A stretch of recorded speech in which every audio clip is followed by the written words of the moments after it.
A broke black single dad. His last $18. A stranger who had lost everything and one decision that would change both of their lives forever. A freezing November night in Birmingham, Alabama. A man sits in a car that barely runs, counting crumpled bills in his trembling hands. 10, 5, 3 ones. $18 total.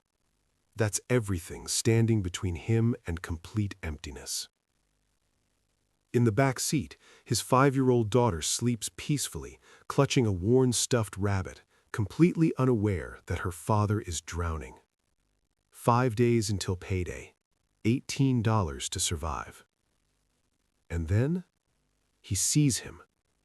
An elderly man sitting on a cold metal bench outside a gas station.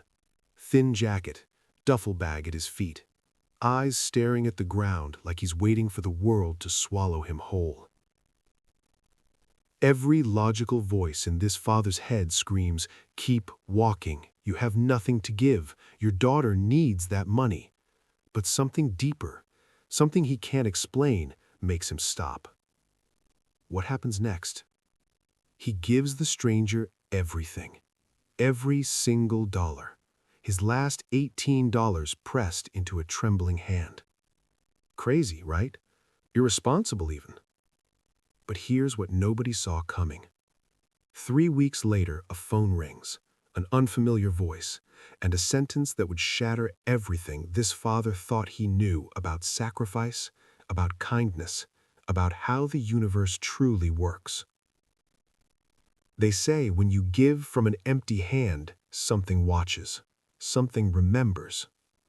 This is the story of a man who had nothing left to give and gave anyway.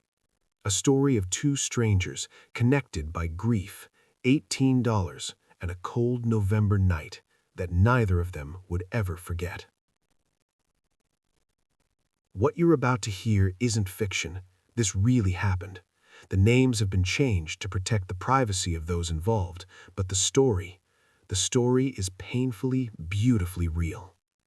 By the end, you'll understand why sometimes the people with the least give the most, and why one impossible act of kindness became the miracle a father never saw coming.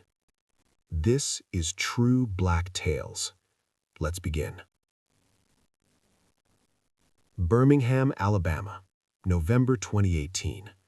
The dashboard clock flickered 6:47 p.m. as the beat-up Nissan Altima pulled into the Mapco gas station on Bessemer Road. The engine knocked and groaned, a sound that promised expensive repairs that would never come, before shuddering into silence. Terrence Hollins sat behind the wheel, his hands gripping the steering wheel like it was the only thing keeping him anchored to reality. Outside, the November wind howled, carrying the kind of cold that seeped through clothing and settled deep into bones. The kind of cold that reminded you just how small and vulnerable you really were. Terrence reached into his jacket pocket and pulled out the crumpled bills he'd been carrying for 3 days. He smoothed them out against his thigh and counted them again. A 10, a 5, 3 ones. $18. He'd counted them so many times he'd memorized every crease, every worn edge, every coffee stain on that $10 bill. But he counted again anyway, as if the amount might somehow change, as if hope could multiply paper currency. It couldn't. $18. That was everything. Everything standing between his family and absolute nothing until Friday, 5 long days away. In the back seat, 5-year-old Nyla slept peacefully, her head resting against the cold window, her tiny hands still clutching the stuffed rabbit she'd had since she was a baby. The rabbit's name was Buttercup. Simone had given it to her the day she was born. Terrence watched his daughter through the rearview mirror, his heart cracking along fault lines that had never fully healed. She looked so peaceful, so unaware of how close they were to the edge. She didn't know that the heat in their apartment had been shut off last week. She didn't know that her father had been eating nothing but saltine crackers for the past 4 days so she could have real meals. She didn't know that the shoes she wore to school were held together with glue because he couldn't afford new ones. She didn't know, and Terrence intended to keep it that way. He did the math in his head for the 100th time. $8 in gas would get him to work and back for the rest of the week. That left $10 for food. Rice, beans, bread if he was lucky, maybe a can of vegetables for Nyla. They'd survive. They had to. He took a deep breath and opened the car door. The cold hit him immediately, cutting through his thin jacket like it wasn't even there. He'd sold his good winter coat 2 months ago to pay the electric bill. This windbreaker was all he had left. Terrence started walking toward the gas station entrance, his shoulders hunched against the wind, his mind running through calculations that never added up, no matter how many times he tried. And then he saw him. An elderly man sitting on the metal bench near the entrance, just beside the air pump station. The man wore a thin brown jacket far too light for the weather. His shoulders were hunched forward in a posture of complete defeat. A small duffel bag sat at his feet, the kind of bag that suggested everything he owned in the world was inside it. The man wasn't holding a sign, wasn't asking for anything, wasn't even looking up. He was just sitting there, staring at the ground, like he was waiting for something that was never going to come. Something about the man's stillness made Terrence stop. He'd walked past homeless people before. In Birmingham, it was unfortunately common. Every time, guilt would twist in his stomach, and he'd tell himself he couldn't afford to help. And he couldn't. He really couldn't. But this was different. This man wasn't performing desperation for spare change. He wasn't trying to catch anyone's eye. He had simply given up. His whole body radiated the kind of exhaustion that went beyond physical tiredness, the kind that settled into your soul when you'd been fighting too long and couldn't fight anymore. Terrence recognized that look.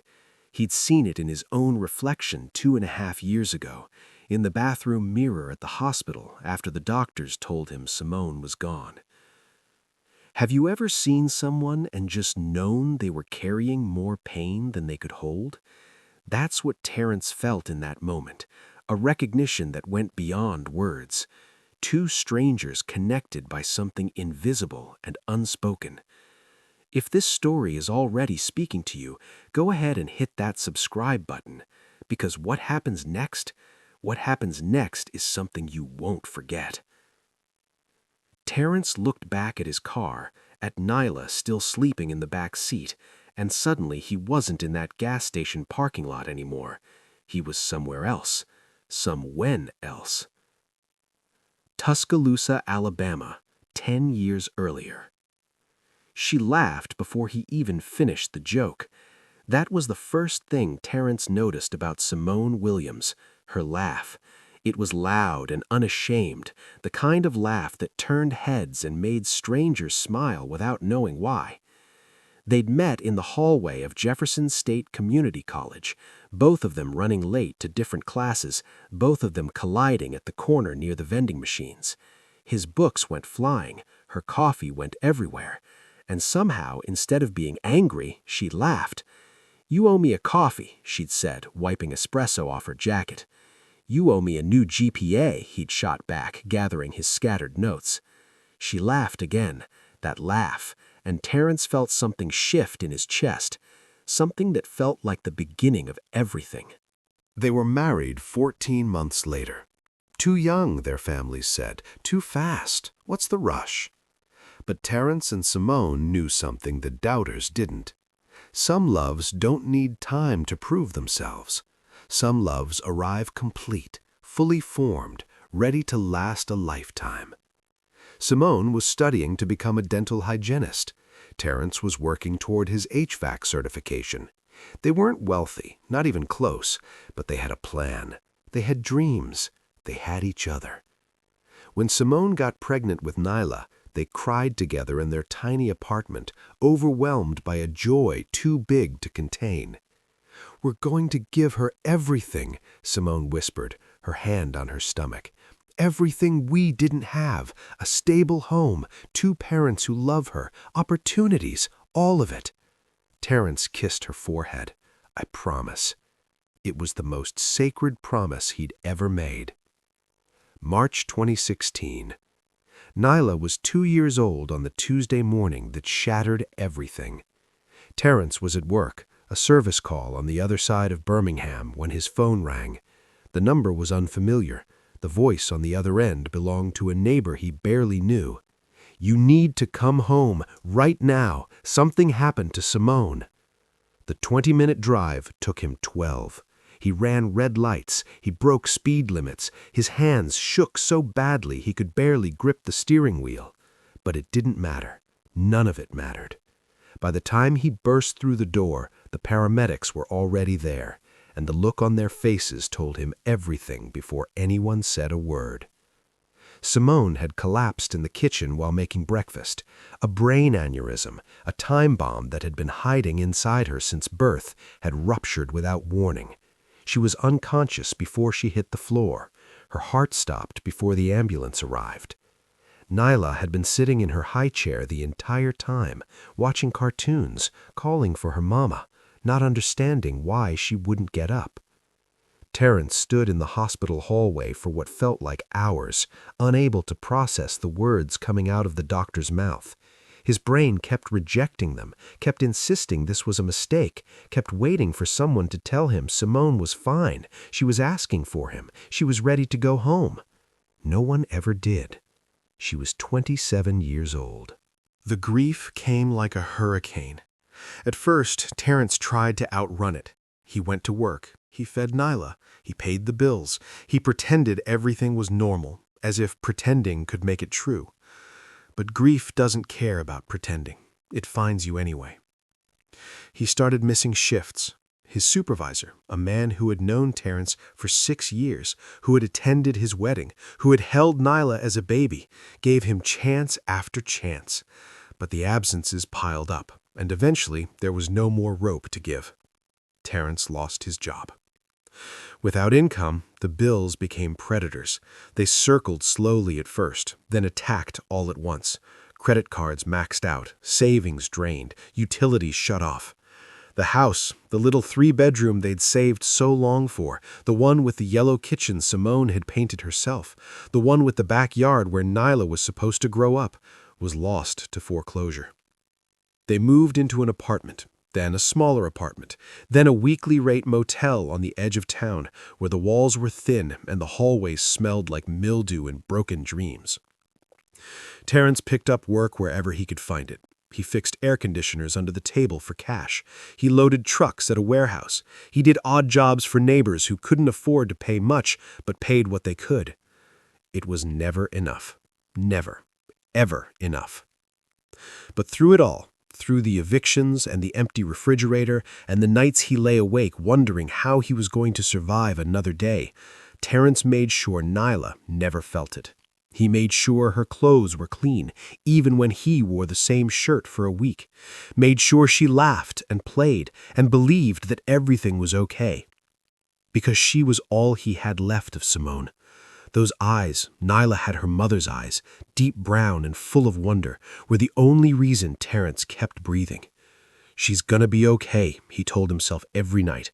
"Whatever it takes, she's gonna be okay." That was 2.5 years ago.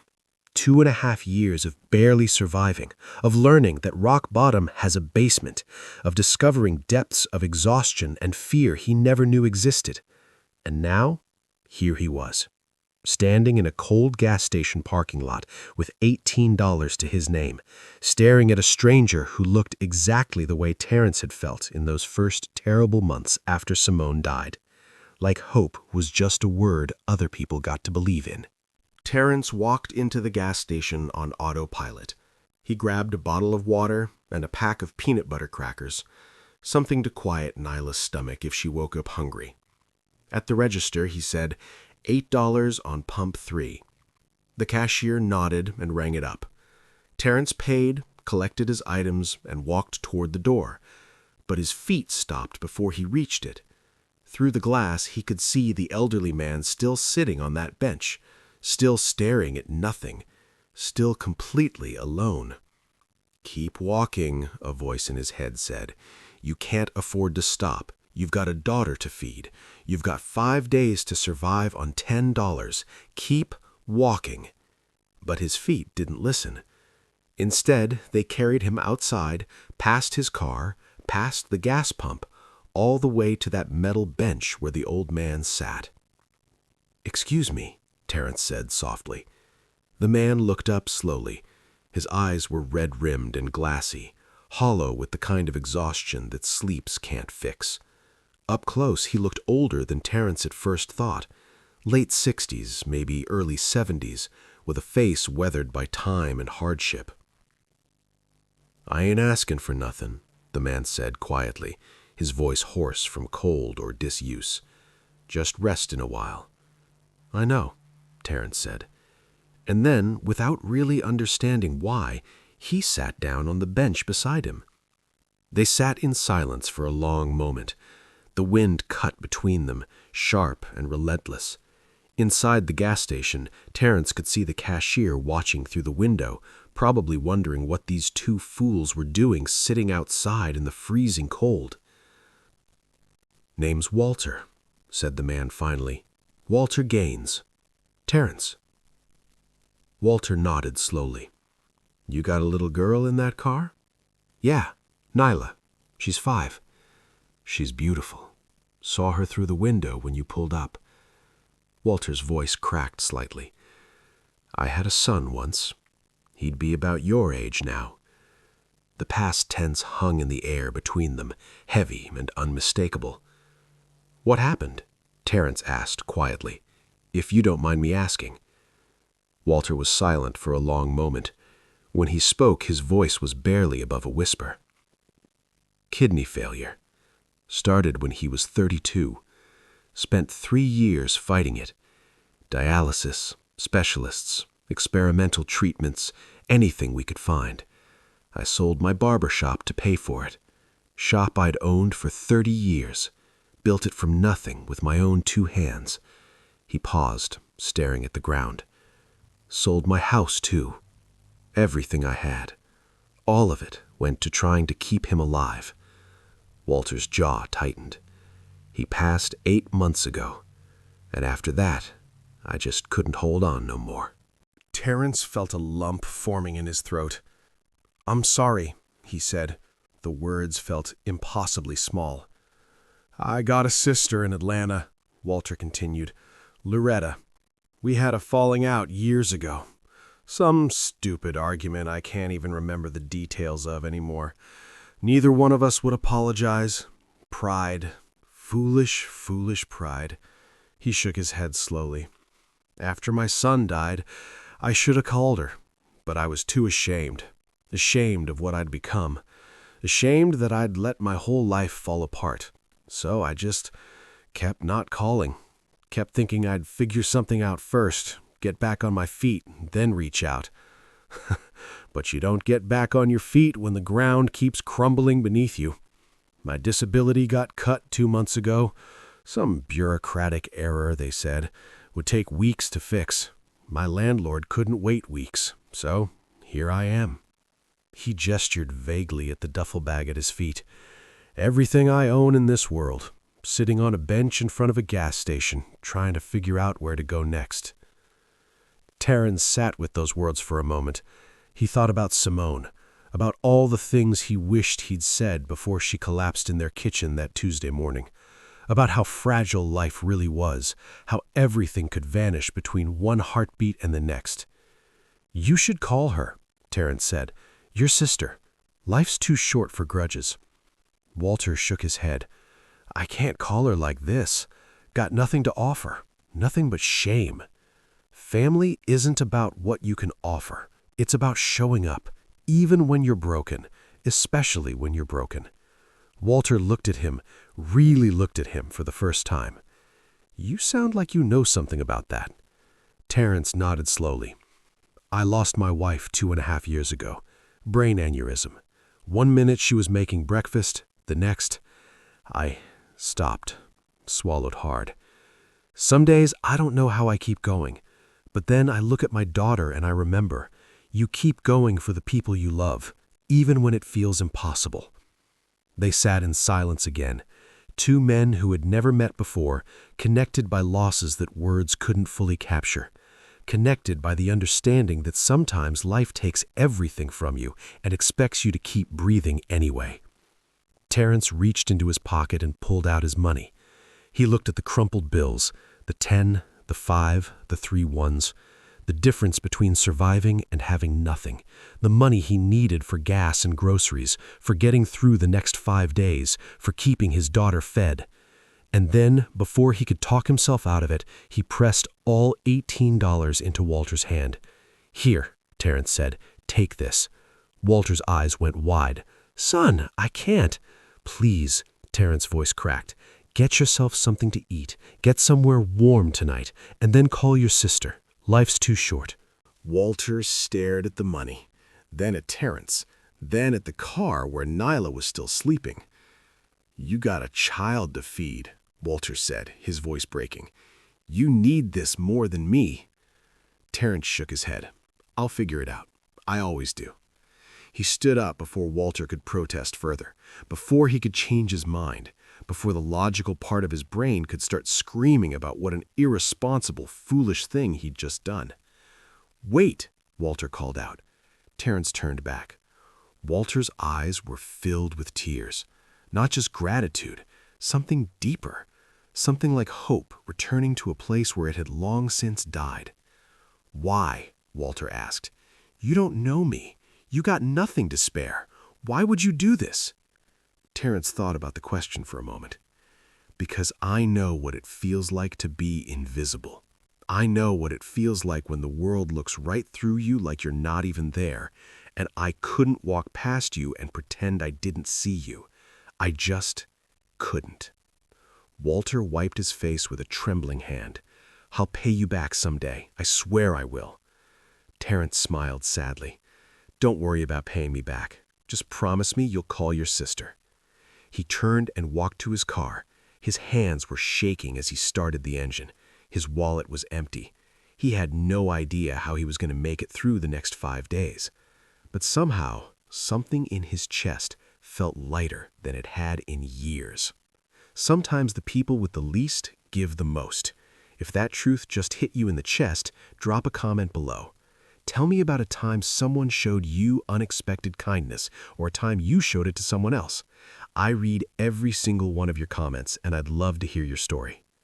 Terrence drove home on fumes, literally and figuratively. The $5 of gas he'd put in the tank barely registered on the gauge. Every block felt like borrowed distance. Every traffic light was a prayer that he'd make it just a little further. When he finally pulled into the apartment complex, the tank was almost empty. He sat in the parking lot for a long moment, staring at his hands, trying to process what he'd just done. "You just gave away everything," the voice in his head said. "Your last $18 to a stranger while your daughter sleeps in the back seat." It sounded crazy. It was crazy. But when Terrence closed his eyes, he kept seeing Walter's face, the tears on his weathered cheeks, the look of disbelief that someone had actually seen him, actually stopped, actually cared. That look was worth being broke.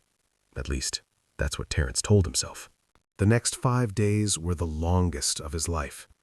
He woke up Tuesday morning with empty pockets and a refrigerator that held nothing but half a bottle of ketchup and some expired yogurt.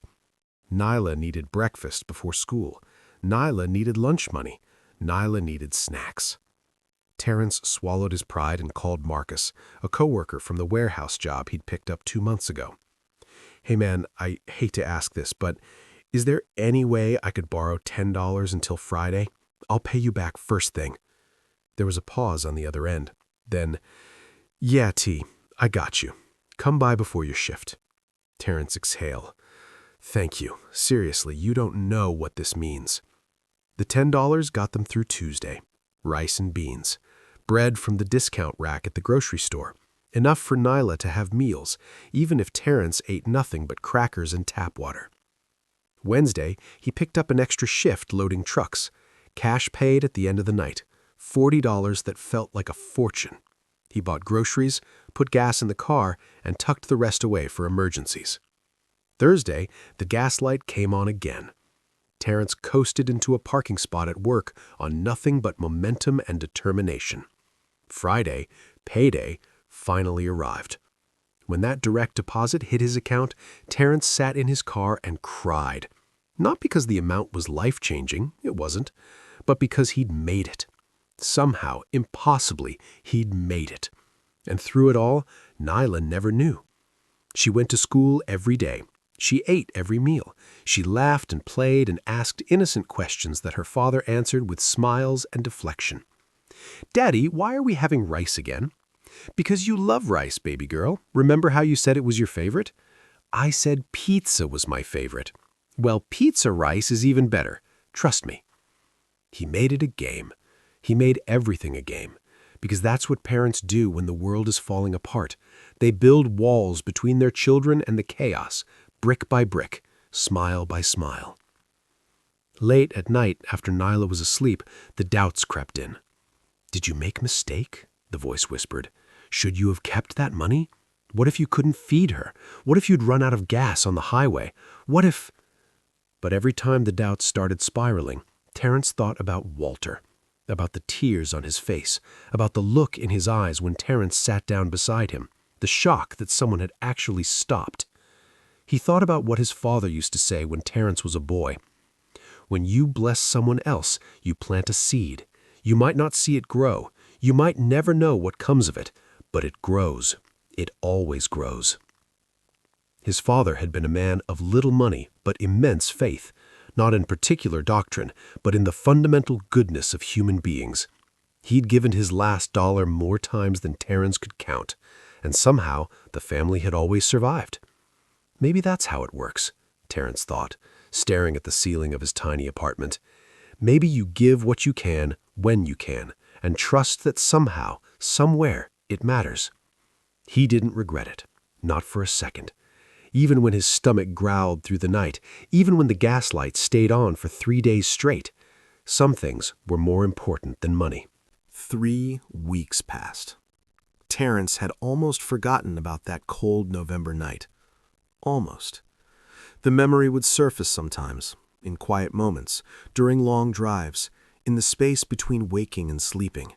But life had a way of pushing forward, demanding attention, refusing to let you dwell in the past. He was at work, loading boxes onto a truck, when his phone buzzed in his pocket. Unknown number, Atlanta area code. He almost didn't answer. Spam calls were constant, and he didn't have time for extended car warranties or fake IRS threats. But something made him swipe to accept. "Hello? Is this Terrence Hollins?" A woman's voice, professional but warm. "Yeah, that's me. Who's this?" "My name is Loretta Gaines. I believe you met my brother Walter a few weeks ago." Terrence stopped moving. The box in his hands suddenly felt impossibly heavy. "Walter," he repeated. Is he okay?" "He's more than okay," Loretta said. "Thanks to you." She explained everything. 2 days after meeting Terrence at that gas station, Walter had used part of the $18 to buy a bus ticket to Atlanta. The rest he'd spent on food for the journey. He'd shown up at Loretta's doorstep unannounced, thin, exhausted, carrying everything he owned in a single duffel bag. They'd both cried in the doorway for 10 minutes straight. Years of silence, years of stubborn pride and unspoken resentments, all of it dissolved in a single embrace. Walter told her everything. About losing his son, about the barbershop, about the months of homelessness and despair, about sitting on that bench ready to give up entirely, about the young father who had stopped when nobody else would. "He said you gave him your last dollar. He said you had a little girl in the car and you still gave him everything you had. He said you told him to call me, that life was too short for grudges." Terrence leaned against the truck, his legs suddenly unsteady. I I just couldn't walk past him. That's all. I just couldn't pretend I didn't see him. That's not a small thing, Loretta said firmly. In a world full of people who look the other way, you stopped. You sat with him. You saw him as a human being when everyone else treated him like he was invisible. That's not a small thing at all. Terrence didn't know what to say. His throat felt tight. There's another reason I'm calling, Loretta continued. I don't know if Walter mentioned this, but I own a company here in Atlanta, HVAC services, heating, cooling, ventilation. Been running it for 15 years now. Terrence's heart started beating faster. I'm looking for someone to help manage our service team, someone experienced, reliable, hardworking. The pay's good, better than good, full benefits, stability. She paused. I looked you up. Walter told me you used to work in HVAC before things got hard. He said you were the kind of man who deserved a real chance. And based on what he told me about that night, I believe him. Terrence couldn't speak. His tears were streaming down his face, and he didn't bother wiping them away. I'd like to offer you an interview, if you're interested. His voice broke. He tried again. I don't know what to say. Say yes. The interview happened the following week, over the phone, since Terrence couldn't afford to travel to Atlanta on short notice. Loretta asked about his experience, his certifications, his goals. She asked about Nyla. If you take this job, you'd need to relocate, she said. Is that something you'd be willing to do? Terrence thought about Birmingham, about the apartment with no heat, about the motel before that and the foreclosure before that, about all the ghosts lingering in every corner of the city, Simone's laugh echoing in coffee shops, her smile reflected in storefront windows. Maybe leaving wasn't running away. Maybe it was running towards something. Yes, he said, I'm willing. He got the job. If this story is touching your heart right now, hit that like button. Share this video with someone who needs to hear it. And if you haven't subscribed yet, now's the time, because this channel is all about stories that remind us what it means to be human. Atlanta, Georgia, 1 year later. The house wasn't big, just a small 3-bedroom on a quiet street in East Point, but to Terrence it might as well have been a mansion. A front porch with a swing, a backyard with actual grass where Nyla could run and play, a kitchen with working appliances, a heating system that actually worked. It was more than he dared to dream about for years. He stood in the doorway of Nyla's room, watching her arrange her stuffed animals on her new bed. The walls were painted lavender, her favorite color. She'd picked it herself from the samples at the hardware store, deliberating for nearly an hour before making her final decision. This one, Daddy, she said, pointing at the purple swatch. This one looks like the sky right before the stars come out. Terrence had painted every wall himself. 2 coats, carefully applied, with all the love and hope he'd been storing up for years.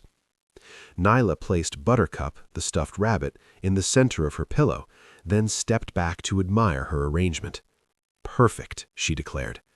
Terrence smiled. Yeah, baby girl, perfect. The job at Loretta's company was everything she'd promised and more. Good pay, good benefits, good people who treated him with respect and dignity. For the first time since Simone died, Terrence wasn't surviving. He was living. He opened a savings account, a real one, with actual money going in every month. He enrolled Nyla in a better school, one with art classes and music programs, and teachers who actually remembered her name. He bought her new shoes that weren't held together with glue. And every Sunday, without fail, he met Walter for breakfast at a little diner on Moreland Avenue.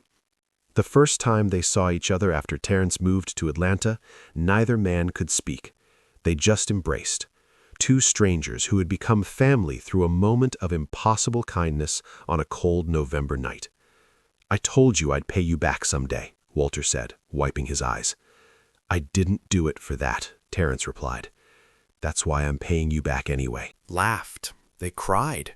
They ordered too much food and talked for hours about everything and nothing, about Simone and Walter's son, about grief and healing, about second chances and the strange ways the universe works. Walter was living with Loretta now, slowly rebuilding his life. He'd even started cutting hair again, just for neighbors and friends, nothing official, and the familiar rhythm of scissors and clippers was bringing him back to himself, piece by piece. "You gave me hope when I had none," Walter told Terence one Sunday morning. "You'll never know what that meant. You'll never really know." But Terence thought maybe he did, because Walter had given him something too, proof that kindness wasn't foolish, that generosity wasn't weakness, that planting seeds in the dark could lead to flowers in the light. It was a Saturday afternoon when Nyla found Terence standing in her doorway watching her play. She looked up and tilted her head. "Daddy, why are you crying?" Terence hadn't realized he was. He knelt down and Nyla ran into his arms. "Because I'm happy, baby girl," he said, his voice thick with emotion. "Because sometimes when you give everything you have, even when you have nothing, the world finds a way to give it back to you." Nyla pulled back and looked at him seriously. "Is that why we're supposed to be nice to people, even strangers?" Terence smiled through his tears. "Yeah, baby, that's exactly why. You never know whose life you might be saving. And sometimes," he hugged her tighter, "sometimes it turns out to be your own." Terence Hollins didn't know that night at the gas station would change his life. He didn't give expecting anything in return. He didn't help Walter because he thought it would lead to a job or a new city or a new beginning. He gave because he remembered what it felt like to be invisible, and he refused to let another human being feel that way. That's the thing about kindness. It doesn't ask for receipts. It doesn't calculate return on investment. It simply gives, freely and fully, trusting that somewhere down the line, somehow, it will matter. Maybe that's the real lesson of this story. Not that giving leads to getting, because sometimes it doesn't. Sometimes you give and get nothing back but the quiet satisfaction of having done something good. But sometimes, just sometimes, you plant a seed on a cold November night and it grows into something beautiful beyond imagining. In the next one. Walter Gaines is alive today because a broke single father couldn't walk past him. Terence Hollins has a life he never dared dream about because an elderly stranger told his sister about the kindness he'd been shown. 2 broken men, $18, and a moment of grace that changed everything. Thank you for staying with me until the very end. Stories like this remind us that even in our darkest moments, we have something to give. That kindness is never wasted, even when we can't see where it leads. That the people who have the least are often the ones who give the most, because they understand, in a way the comfortable never will, how much a single act of compassion can mean. If this story touched your heart, leave a comment below. Tell me what it meant to you. Share your own story of unexpected kindness, given or received. I read every single one, and I'd love to hear from you. Don't forget to subscribe to True Black Tales. Every week, we share stories that prove humanity still has hope. Stories of struggle and sacrifice, of loss and redemption, of ordinary people doing extraordinary things. Hit that notification bell so you never miss an upload. And remember, you never know whose life you might be changing by simply stopping, seeing someone, and treating them like they matter. Because they do. They always do.